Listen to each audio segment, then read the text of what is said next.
ঈদুল আযহা বিশ্ব মুসলিম পরম ত্যাগের নিদর্শন স্বরূপ জিলহজ মাসের ঐতিহাসিক 10 তারিখ সকলে মিলে পশু জবাইয়ের মাধ্যমে যে উৎসব পালন করে তাকে ঈদুল আযহা বলে।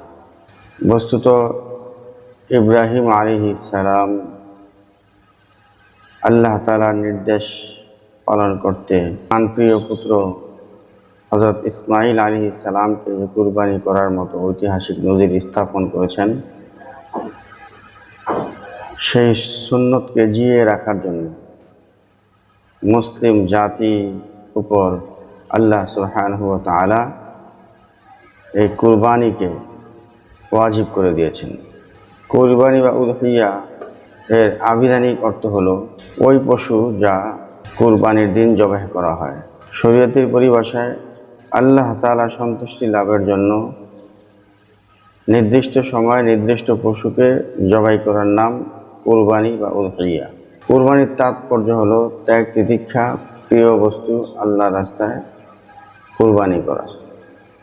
বস্তুত মানবজাতির ইতিহাসে সর্বপ্রথম কুরবানি হযরত আদম আলাইহিস সালাম এর 2 পুত্র হাবিল এবং কাবিলের মাধ্যমে শুরু হয়েছিল। যেমন আল্লাহ সুবহানাহু ওয়া তাআলা বলেন, বিসমিল্লাহির রহমানির রহিম, ওয়াতুলু আলাইহিম নাবা আবনাই আদম বিল হাক্কি ইয কাররাবনা কুরবানান ফাতুকুব্বিলা মিন আহাদিহিমা ওয়া লাম ইউতাকাব্বাল মিনাল আখার। হে নবী, আপনি তাদেরকে যথাযথভাবে আদম আলাইহিস সালামের 2 পুত্রের বৃত্তান্ত শুনিয়ে দিন। তারা যখন উভয়ে কুরবানি করেছিল তখন একজনের কুরবানি কবুল হলো এবং অপরজনেরটা কবুল হলো না। ঠিক এমনিভাবে এই কুরবানির বিধান যুগে যুগে আল্লাহ তাআলার পক্ষ হতে অবতীর্ণ সমস্ত শরীয়তেই বিদ্যমান ছিল। কুরআন মাজিদে ইরশাদ হয়েছে, ওয়ালিকুল্লি উম্মাতিন জাআলনা মানসাকান লিয়াযকুরু ইসমাল্লাহি আলা মা রাযাকাহুম মিন বাহিমাতিল আনআম। আমি প্রত্যেক সম্প্রদায়ের জন্য কুরবানির নিয়ম করে দিয়েছি, যাতে আমি তাদেরকে জীবন উপকরণ স্বরূপ যে চতুষ্পদ জন্তু দিয়েছি সেগুলোর উপর তারা আল্লাহর নাম উচ্চারণ করে। তাহলে বোঝা গেল সমস্ত যুগে সমস্ত শরীয়তেই কুরবানি বিদ্যমান ছিল। প্রচলিত যে কুরবানি এটা ইব্রাহিম আলাইহিস সালাম এবং ইসমাঈল আলাইহিস সালাম তাদের আল্লাহর প্রতি পরম ভালোবাসার ফলস্বরূপ আল্লাহ সুবহানাহু ওয়া তাআলা তাদের এই পদ্ধতিকে স্মৃতিচারণ করতে গিয়ে এটা আমাদের উপর ওয়াজিব করেছেন। যেমন আল্লাহ সুবহানাহু ওয়া তাআলা কুরআনে বলেন, ফালাম্মা বালাগা মা'হু আস-সা'য়া ক্বালা ইয়া বুনাইয়া ইন্নী আরা ফিল মানামি আন্নী আযবাহুকা ফানজুর মাযা তারা ক্বালা ইয়া আবাতি ইফআল মা তু'মার সাতাজিদুনি ইনশাআল্লাহু মিনাস সাবিরিন।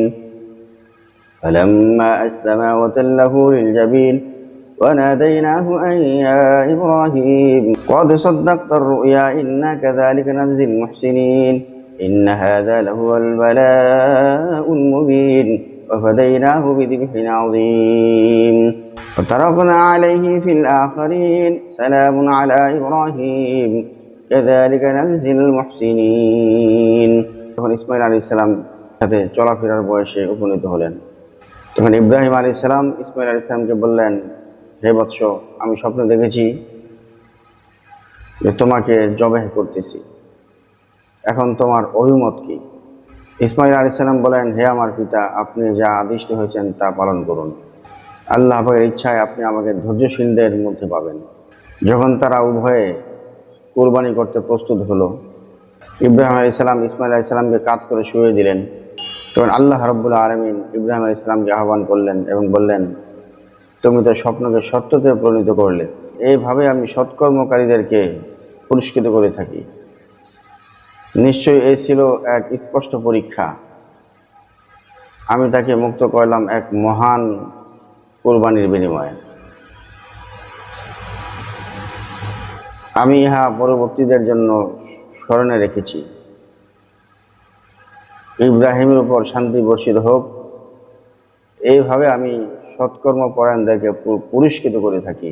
ইব্রাহিম আলাইহিস সালামের এই স্মরণীয় ঘটনাকে জিয়ে রাখার জন্য উম্মতে মুহাম্মাদের উপর তা ওয়াজিব করা হয়েছে। আল্লাহ তাআলা ইরশাদ করেন, ফাসল্লি লিরাব্বিকা ওয়ানহার। সুতরাং আপনি আপনার প্রতিপালকের উদ্দেশ্যে সালাত এবং কুরবানি কায়েম করুন। আল্লাহ রাব্বুল আলামিন আমাদের সকলকে এই কুরবানিকে স্বতঃস্ফূর্তভাবে পালন করার তৌফিক দান করেন।